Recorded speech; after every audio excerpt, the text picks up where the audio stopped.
મમ્મીની તો એક જ ઈચ્છા છે કે કંકુ આ ઘરમાંથી જાય.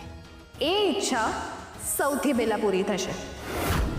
અરે હા, હું તમને ગુડ ન્યૂઝ આપતા તો ભૂલી જ ગઈ. મને શ્રીની કંપનીમાં જોબ મળી ગઈ. અરે વાહ, એટલે તું હવે રોજ શ્રીભાઈને મળીશ? ના, હવે હું તમારા શ્રીબાઈ સાથે રહીશ આખો દિવસ. સરસ, આ તો બહુ સારા ન્યૂઝ આપ્યા. તારી કંપનીમાં શ્રી રહેશે ને તો વધારે ખુશ રહેશે. ને શ્રીની કંપનીમાં હું. મમ્મી, હવે તમે સમજી લ્યો કે તમારો શ્રી મારી તરફ પાછો આવવા માંડ્યો છે. સાંભળવામાં સારું લાગે છે, પણ દિયા, આપણી પાસે વધારે ટાઈમ નથી. સાચે ખબર નહીં પેલી છોકરીએ મારા દીકરા પર શું ભૂરખી નાખી છે કે જ્યારે હોય ત્યારે શ્રીની ઢાલ બનીને જ ઊભો રહી જાય છે. પણ મમ્મી, ચિંતા નહીં કરો, હવે રિયા છે ને. કેમ રિયા, તું હવે અહીંયા જ રહેવાની છો ને? ના. હા, અહીંયા જ રહેવાનું હોય ને. મમ્મી, લાસ્ટ ટાઈમ જે બન્યું હતું એ પછી મને એમ છે કે હું અહીંયા રહીશ તો શ્રીને નહીં ગમે. રિયા, આ શ્રીનું નહીં, એની મમ્મીનું ઘર છે. મમ્મી, તમે પ્લીઝ સમજો ને. તું સમજ. જો દિવાળી પાસે આવે છે, દિવાળી સુધી તો અહીંયા રહી જા. આપણે બધા સાથે મળીને દિવાળી ઉજવશું. કંકુ, આ દિવાળી તારી માટે હોળી બનશે.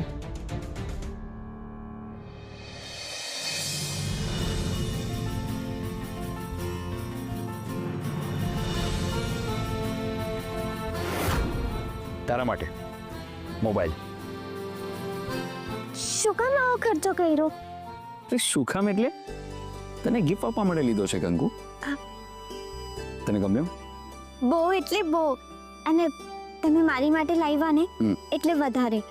પણ નાનો શેઠ, આ તમે ખોટું લીધું. મને તો મોબાઈલ વાપરતા પણ નથી આવડતો. નથી આવડતું તો આપણે શીખવાનું છે કંકુ. પણ અઘરું હોય ને. એ જ્યાં સુધી નહીં આવડે ત્યાં સુધી, એના પછી બધું એકદમ સહેલું થઈ જાય. અચ્છા, બોક્સ ખોલ. આમ જ રહેવા દો ને. જુઓ ને, બંને બંધ કેટલો સરસ લાગે છે. કંકુ, બોક્સ ખોલ. ખોલો.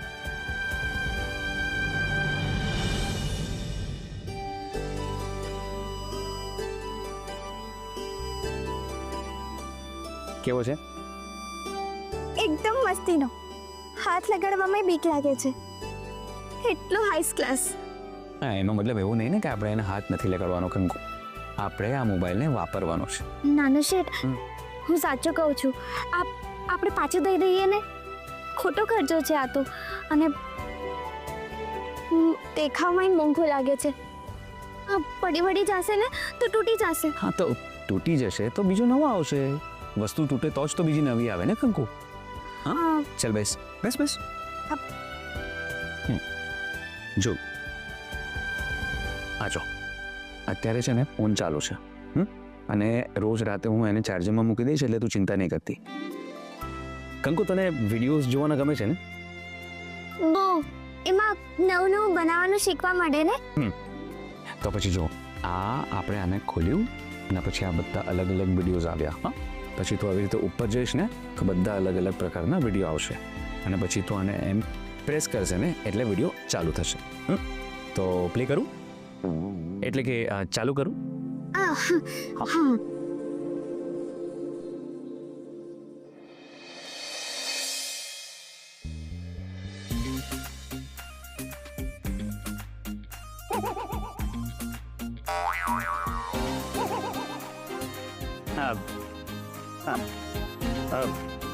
તને સમજાયું ને કંકુ? તો હવે તું મને ફોન કર. હા, પણ મને તમારો નંબર નથી ખબર. મેં મારો નંબર આમાં ઓલરેડી સ્ટોર કરી દીધો છે, એટલે તારે ડાયરેક્ટ મને ફોન લગાડવાનો છે. અને બધું ગુજરાતીમાં જ સેવ કર્યું છે, એટલે ચિંતા નહીં કર. ના શિટ, નથી આમાં તમારો નંબર. કંકુ, મારું નામ શ્રી છે, નાના શેઠ નહીં. શ્રી લખ. ના, તમે આમાં નાના શેઠ લખી રાખો ને. નહીં, મને મારું નામ બહુ જ ગમે છે, શ્રી. એટલે આ શ્રી જ રહેશે. શ્રી ટાઈપ કર. પણ ટાઈપ કર. શ્રી હા.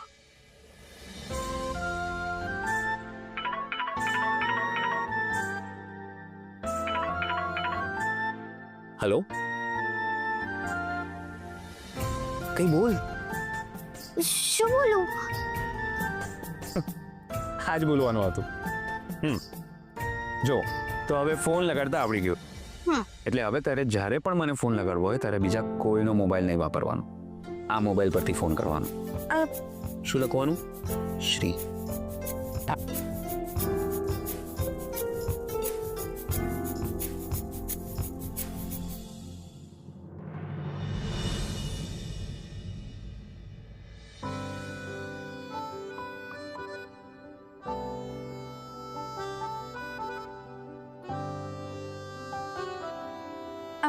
અરે મારે તમને બધાને ગુડ ન્યૂઝ આપવાના છે. ભાઈએ કંકુને ગિફ્ટ આપી છે મોબાઈલની.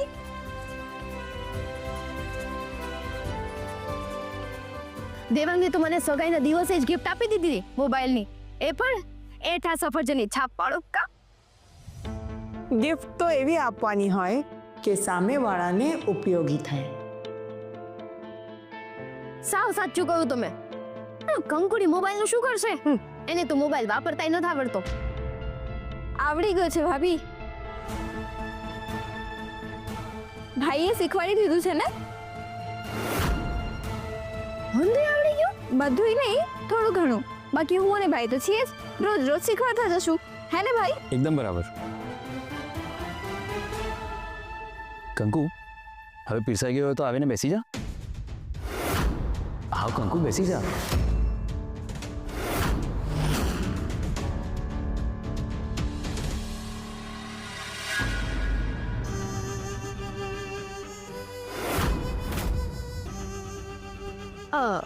સોરી કંકુ, આ ચાર મારી છે. તું મુંબઈથી લઈને આવી છો? ના, પણ હું મુંબઈથી આવીને ત્યારે મમ્મીએ મને આ ચાર આપી દીધી. બરાબર ને મમ્મી? એમ પણ ત્યારથી હું આવીને શ્રીની બાજુમાં બેસું છું. એ ભાઈના મેરેજના પહેલાની વાત છે. હા પ્રિયા, મારી માટે તો તારો ભાઈ હજી પણ એ જ છે. વાતનું વતેસર કરવાનું મૂકો ને એક કામ કરો, તમે બંને જણા છે ને અહીંયા આવી જાઓ. અમે લોકો એક એક સીટ આગળ ખસી જઈએ છીએ. આવો. કોઈ પણ જગ્યા પરથી ઉઠશે નહીં.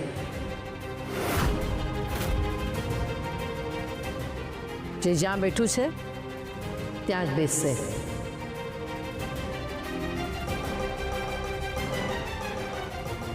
કંકુ, આજે તો આ ચેર પર બેસી જા.